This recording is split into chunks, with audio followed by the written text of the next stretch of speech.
Вместо здания обычные юрты. Именно так выглядят детские сады в Сусамырской долине. Каждый день по 3 часа с детьми проводят обучающие занятия по развитию речи и математики. Малышей учат считать и различать цвета.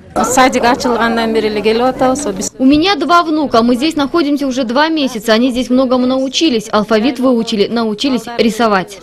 Сюда часто приезжают гости. В этот раз прибыл десант из художников, звезд эстрады и писателей. Мастер Бек Джилдыз показала детям, как делать кукол из чия. Художники учили их рисовать. А опытные преподаватели провели занятия для детей и поделились с родителями современными методиками воспитания и обучения.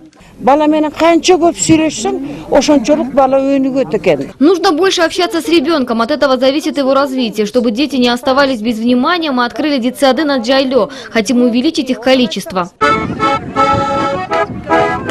К детям приехали и народные артисты Национальной филармонии, воспитанники музыкальной школы-интерната имени Абдраева, а также потомок великого монашчи Джусупа Мамая Турсуналы, который показал танец джалын.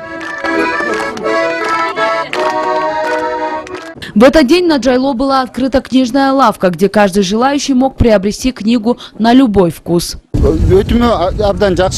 Родители, не жалея денег, покупают своим детям книжки. В основном берут сказки. Например, сейчас у меня закончились кыргызские народные сказки.